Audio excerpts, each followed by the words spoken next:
welcome to Jackson.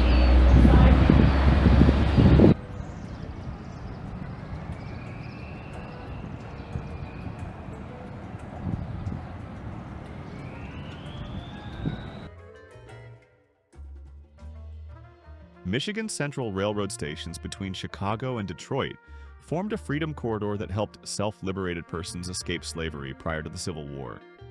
The Jackson passenger station played a key role in the lives of the Crosswhites, who had escaped slavery in the early 1840s and settled in Marshall, Michigan. On January 27, 1847, 4 Kentuckians broke into the Crosswhite home to re-enslave them. Marshall abolitionists helped them escape and hid them in the woodyard of the Jackson station that night. George Ingersoll boarded the train in Marshall the next day to ensure the Kentuckians were not on board. He signaled to the Crosswhites that it was safe to board the standing on the train's rear platform when it arrived. The family soon reached Canada.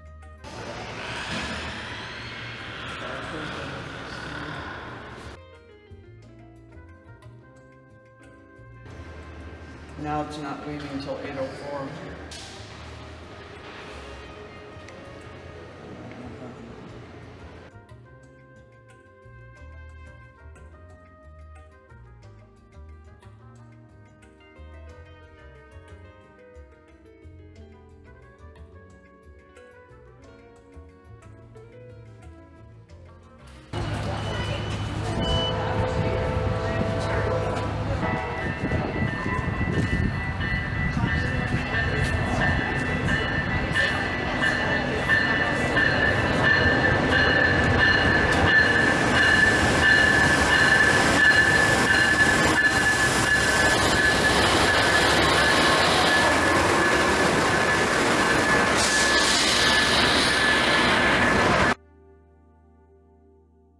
Amtrak created a new metropolitan lounge in historic space off of the Great Hall. The Metropolitan Lounge is a place for Amtrak's first class and sleeping car passengers to restore themselves at the start, middle, or end of any trip. Chicago Union Station was first envisioned by famed architect Daniel Burnham. Union Station opened in 1925 after 10 years of construction. Construction included not only the station itself, but also the rail yards coming into the station. This grandeur is best experienced in the Great Hall. The natural light that fills the Great Hall is, once again, how it was originally envisioned.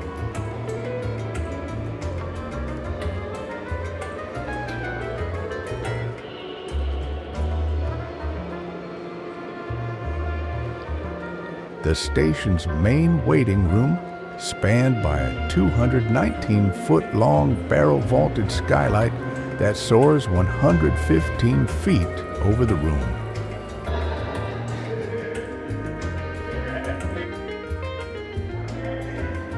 After decades of drainage challenges, the Great Hall skylight has been restored to its original splendor and strengthened to modern standards.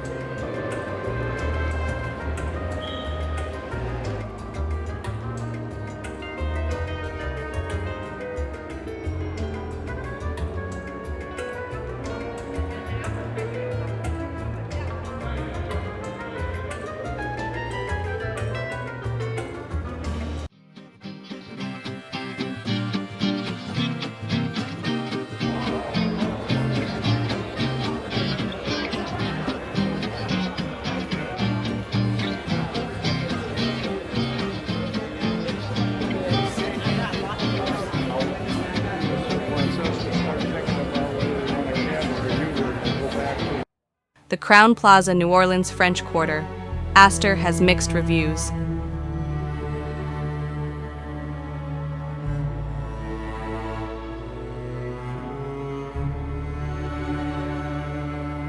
While some guests praise the hotel's location, friendly staff, others cite issues with noise, outdated rooms, inconsistent housekeeping, and unprofessional staff behavior.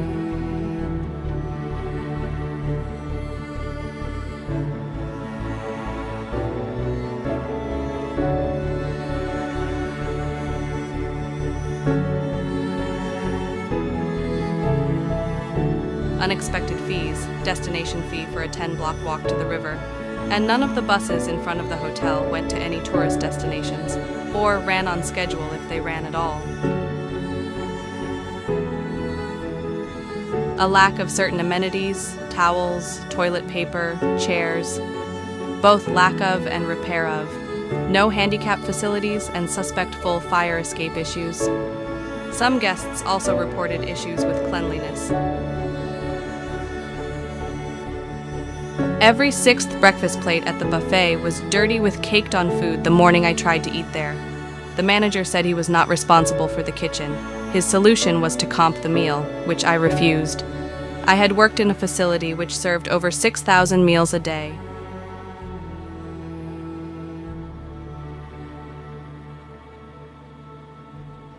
The Court of Two Sisters is more than a restaurant. It's a legend. Since 1726, the property where the Court of Two Sisters restaurant is now located has been a significant cultural presence in New Orleans. Sieur Etienne de Perrier, the second French royal governor of colonial Louisiana, became the original resident of 613 Rue Royale. Originally known as Governor's Row, the 600 block of Royal Street was home to 5 governors, 2 state Supreme Court justices, and 1 future justice of the U.S. Supreme Court. Zachary Taylor, who later became the 12th president of the U.S., also resided for a time at 621 Royal. The present structure at 613-615 Royal was constructed in 1832 during the city's first major economic boom. It was built for Jean-Baptiste Zenon Cavalier, president of the Bank of New Orleans. He and his brother operated stores at 613 Royal and 2 doors away at 631 Royal. Eliel Angot purchased the building and the street-level store at 613 Royal in 1886. This is when Bertha and Emma Camors set up their rabais, or notions shop they called the Shop of the Two Sisters. The Two Sisters belonged to a proud and aristocratic Creole family. It's said that occasionally the sisters would serve tea and cakes to their favorite customers in the large courtyard, beginning the tradition continued today.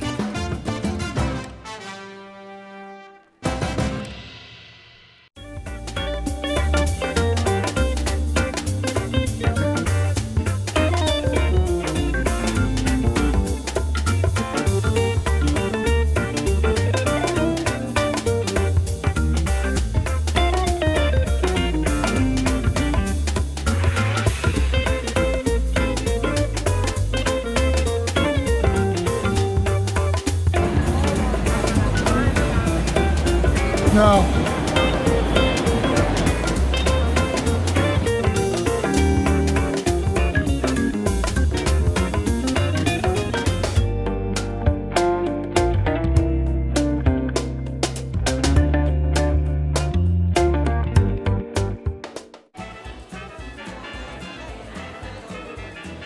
Padlocks are showing up on fences and gates throughout the world, starting in Cologne, Germany in the 1970s on a railroad bridge, crossing the Rhine behind the Cologne Cathedral. It got so bad, they have to cut the locks off the safety fences. She's the 9th steamer to bear the name Natchez. It was her predecessor, Natchez 6, that raced the Robert E. Lee in the most famous steamboat race of all time.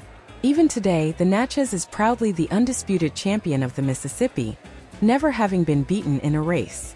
Yug the turbulence of the Civil War to the gay 90s, and ultimately the new millennium, when the New Orleans Steamboat Company launched the Natchez in 1975, they revived more than a famous name. They created one of only 2 true steam-powered sternwheelers plying the Mississippi today. The Natchez combines the best of contemporary construction, safety, and comfort standards with all the authenticity and style of her classic steamboat Gothic predecessors. The Natchez resembles the old sternwheelers Virginia and Hudson in her profile and layout. Her powerful steam engines were built for U.S. Steel Corporation's sternwheeler Clairton in 1925. Her genuine copper and steel steam whistle is a treasured antique. Her copper bell, smelted from 250 silver dollars to produce a purer tone. The Natchez is the pride of the Mississippi River, and is as beautiful as any of her namesakes, true to tradition in every detail. Give this out, you move your feet. Down to seat, walk around the lovely boat. Visiting all the areas of bowling, including the dining room, veranda of IT. Get back to the very top deck, you're able to purchase something included shop for members of the crew. Snack bowl of her bottom deck, occasionally big white tea, for great things and rice, summer life. Crawfish 18 feet. Chicken sausage gumbo. The swamps surrounding New Orleans have a rich history intertwined with the American alligator. Historically, these areas were vital for alligator hunting, with commercial harvesting for hides and oil beginning in the 1800s. Today, alligator population is carefully managed, with harvests exceeding 300,000 alligators annually. Louisiana has a very long history with the alligators that inhabit her swamps and wetlands. The earliest stories of alligators in the state began back during the establishment of a colony in 1699 by Sieur d'Iberville. In his diary, he refers to killing a small one, 8 feet long, and describing it as very good to eat on the expedition was André Pennicott, who wrote about the alligators, including a story about one of their dogs which was eaten by a gator. Right to your left, right? Where you see it? No. Right ahead of you, now, right ahead of you. It looks like a bumping log. I don't know if I got it or not.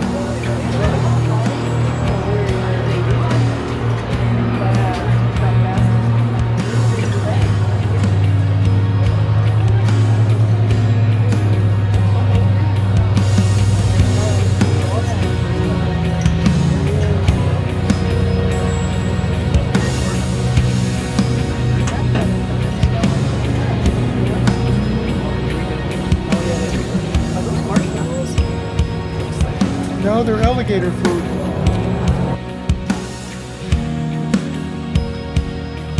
Many other stories have mentioned the numerous alligators and their humongous sizes. In an 1854 Harper's New Monthly magazine article, it was said that a 22-foot alligator had been killed. Louisiana has been harvesting alligators great numbers since the early 1800s. By the early 1900s, they had learned to make the alligator skins soft and durable, thus increasing the demand for their skins. The increase in demand was such that their numbers of alligators in the wild diminished.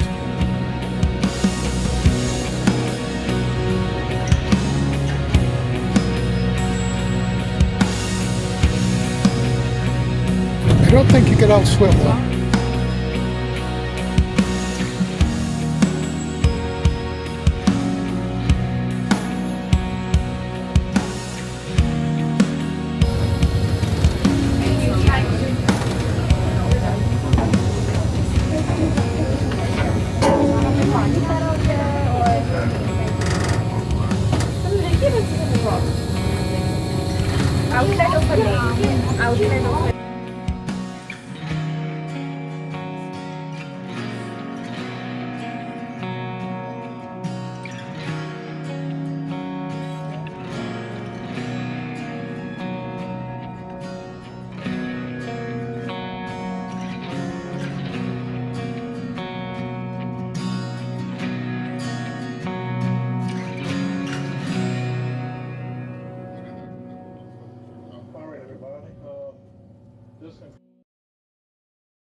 The history of the establishment of St. Louis Cemetery No. 3 spanned an 8-year period in the mid-19th century.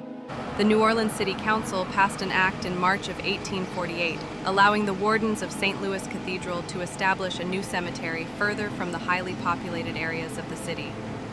On June 8, 1849, the wardens purchased a tract of land for that purpose from local businessman and politician Felix Labatut for $15,000, using funds that they had obtained when the city reacquired the 4th square of St. Louis Cemetery No. 2, closest to Canal Street, in 1846.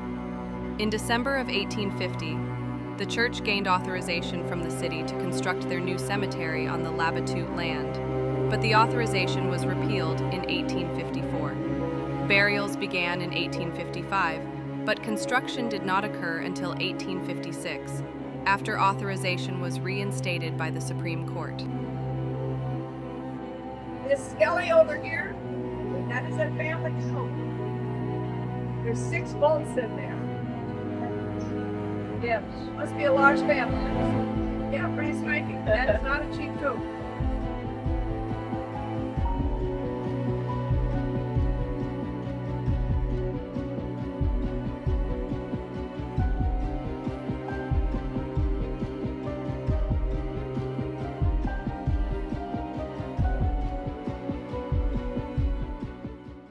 While rail has been in and around New Orleans since 1831 with the opening of the Pontchartrain Rail Company, the city never quite became a rail center because of the strength of the river trade.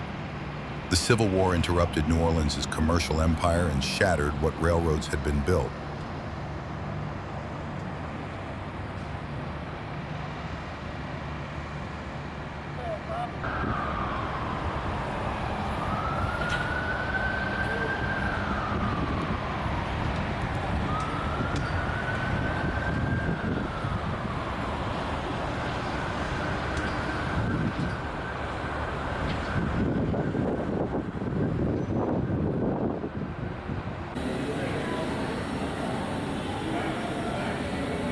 Opened in 1954 to consolidate the city's passenger rail operations in one central facility, the station features a series of colorful murals depicting the history of Louisiana, from the age of exploration through the mid-20th century.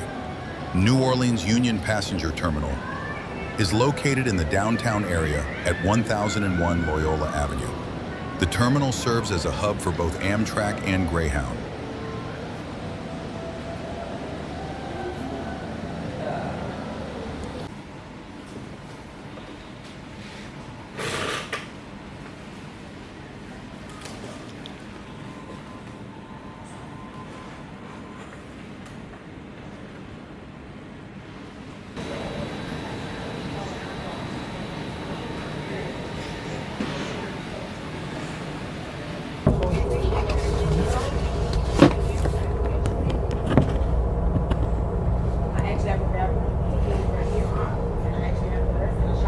So that it was not until the 1870s that rail construction could be completed.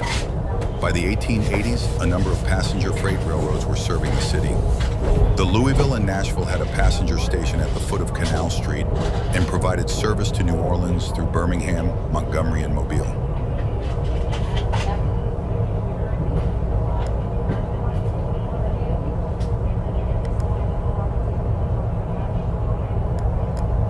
Eventually, 7 railroads had the Crescent City as a terminus, thanks to its strategic position as the gateway to the Gulf Coast.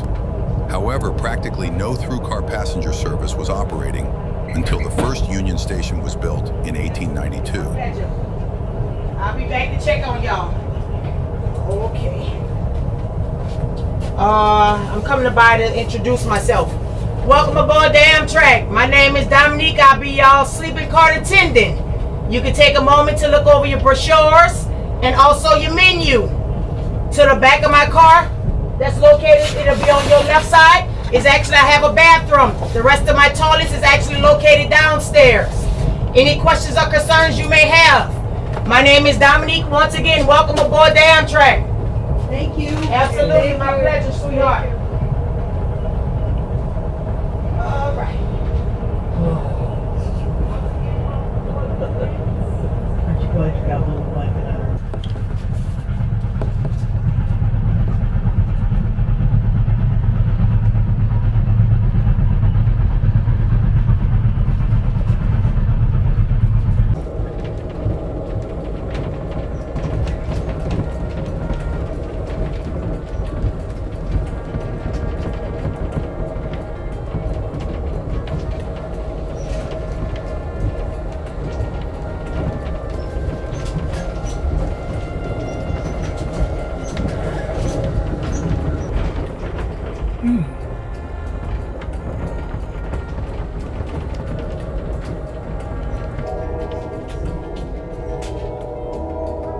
Hammond, Louisiana is known for a few key things: its strawberry production, the strawberry capital of America, its historic downtown, and its role as a transportation hub. It also boasts a strong arts and culture scene and the Southeastern Louisiana University.